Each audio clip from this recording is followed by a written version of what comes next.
ನಮಸ್ಕಾರ. ಉಪವಿಭಾಗದ ಎಲ್ಲ ಸಾರ್ವಜನಿಕರಿಗೆ ಒಂದು ಮಹತ್ವವಾದಂತಹ ಸಂದೇಶವನ್ನ ನಾನು ಈ ಮೂಲಕ ಕೊಡ್ತಾ ಇದ್ದೇನೆ. ದಿನಾಂಕ ಜನವರಿ, ಇದೇ ತಿಂಗಳ ಜನವರಿ 19, 20, 21ರಂದು ಬಾದಾಮಿ, ಪಟ್ಟದಕಲ್ಲು ಮತ್ತು ಐಹೊಳೆಯಲ್ಲಿ ನಾವು ಅತ್ಯಂತ ಅದ್ಧೂರಿಯಾಗಿ ಬಾದಾಮಿ ಚಾಲುಕ್ಯ ಉತ್ಸವವನ್ನ ಆಚರಣೆ ಮಾಡ್ತಾ ಇದ್ದೇವೆ.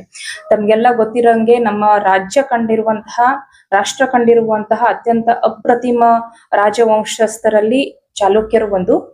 ಬಾಗಲಕೋಟೆ ಜನ ನಾವು ಬಹಳಷ್ಟು ಹೆಮ್ಮೆ ಪಡ್ತೇವೆ. ಚಾಲುಕ್ಯ, ಬಾದಾಮಿ, ಐಹೊಳೆ, ಪಟ್ಟದಕಲ್ಲು ಈ 3 ಕ್ಷೇತ್ರಗಳು ನಮ್ಮ ಜಿಲ್ಲೆಯಲ್ಲಿದ್ದಾವೆ. ಸಾಕಷ್ಟು ಸಾವಿರಾರು ಲಕ್ಷಾನುಗಟ್ಟಲೆ ಪ್ರವಾಸಿಗರು ಇಲ್ಲಿ ಬಂದು ನಮ್ಮ ಇತಿಹಾಸವನ್ನ ಮರುಕಳಿಸುವಂತಹ ಕೆಲಸವನ್ನ, ಇತಿಹಾಸವನ್ನ ನೋಡುವಂತಹ ಕೆಲಸವನ್ನ ಮಾಡ್ತಾರೆ. ಸುಮಾರು ದಶಕಗಳ ನಂತರ ಮತ್ತೆ ನಾವು ಚಾಲುಕ್ಯ ಉತ್ಸವವನ್ನ 19, 20, 21ಕ್ಕೆ ಆಚರಣೆ ಮಾಡ್ತಾ ಇದ್ದೇವೆ. ಕೊನೆಯದಾಗಿ 2014ರಂದು ಈ ಉತ್ಸವವನ್ನ ನಾವು ಮಾಡಿದ್ವಿ. ಬಹಳಷ್ಟು ಐತಿಹಾಸಿಕವಾಗಿ ಮತ್ತು ನಮ್ಮ ಇತಿಹಾಸವನ್ನ ಪ್ರತಿಬಿಂಬಿಸುವಂತಹ, ನಮ್ಮ ಇತಿಹಾಸವನ್ನ ಇನ್ನೂ ಶ್ರೀಮಂತಗೊಳಿಸುವಂತಹ ಉತ್ಸವವು ಇದಾಗಿರ್ತದೆ.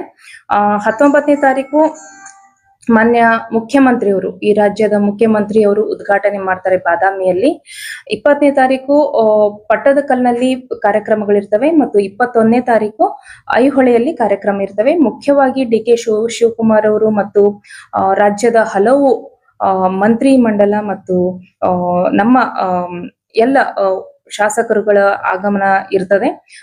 ಅದರ ಜೊತೆಗೆ ಕಲಾವಿದರು, ರಾಜ್ಯ ಮಟ್ಟದ, ರಾಷ್ಟ್ರ ಮಟ್ಟದ ಕಲಾವಿದರನ್ನ ನಾವು ಕರೆಸ್ತಾ ಇದ್ದೇವೆ. ಉದಾಹರಣೆಗೆ ವಿಜಯ್ ಪ್ರಕಾಶ್ ಅವರು, ಸಂಜಿತ್ ಹೆಗಡೆ, ಹೀಗೆ ಎಲ್ಲ ಕಲಾವಿದರು ಸಹ ಬರ್ತಾರೆ.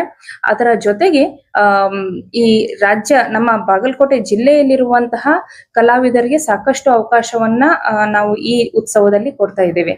ಸೊ ಅದರಿಂದ ಕಲಾವಿದರು ಸಹ ಈ ಒಂದು ವೇದಿಕೆಯನ್ನ ಸದುಪಯೋಗ ಪಡಿಸ್ಕೋಬಹುದು. ಅದರ ಜೊತೆಗೆ ನಮ್ಮ ಉತ್ಸವ, ನಮ್ಮ ಚಾಲುಕ್ಯ ಪರಂಪರೆಯನ್ನ ಇಡೀ ರಾಷ್ಟ್ರಕ್ಕೆ ಮತ್ತೊಮ್ಮೆ ತೋರಿಸುವಂತ ಉತ್ಸವ ಇದಾಗಿರ್ತದೆ. ಅದರಿಂದ ಸಾರ್ವಜನಿಕರೆಲ್ಲರೂ ನೀವು ಉತ್ಸಾಹದಿಂದ ಈ ಉತ್ಸವಕ್ಕೆ ಬರ್ಬೋದಾಗಿರ್ತದೆ. ಇನ್ನೊಂದು ಆಕರ್ಷಣೀಯವಾದಂತಹದ್ದು ಏನಂದ್ರೆ, ಅಲ್ಲಿ ಸ್ಟಾಲ್ಗಳಿರ್ತವೆ ಮತ್ತು ಹೆಲಿ ಟೂರಿಸಂ ಅಂದ್ರೆ ಹೆಲಿಕಾಪ್ಟರ್ ಟೂರಿಸಂ ಅನ್ನ ನಾವು ಈ ವರ್ಷ ಆಯೋಜಿಸಿರ್ತೇವೆ.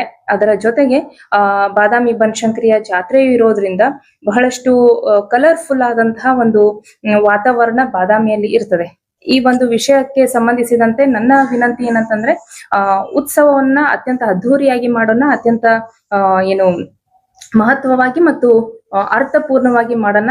ನೀವೆಲ್ಲರೂ ಬಂದು ಉತ್ಸವದ ಜೊತೆಗೆ ನಮ್ಮ ಇತಿಹಾಸವನ್ನ ಮತ್ತೊಮ್ಮೆ ಈಗಿನ ಪೀಳಿಗೆಗೆ ಪರಿಚಯ ಮಾಡುವಂತಹ ಕೆಲಸವನ್ನ ನೀವೆಲ್ಲರೂ ಮಾಡ್ಬೇಕು ಅಂತ ಹೇಳ್ತಾ ಒಂದು ವಿಶೇಷವಾದಂತಹ ಸಂದೇಶವನ್ನ ಈ ಮೂಲಕ ನಾನು ಕೊಡ್ತಾ ಇದ್ದೇನೆ. ಧನ್ಯವಾದಗಳು.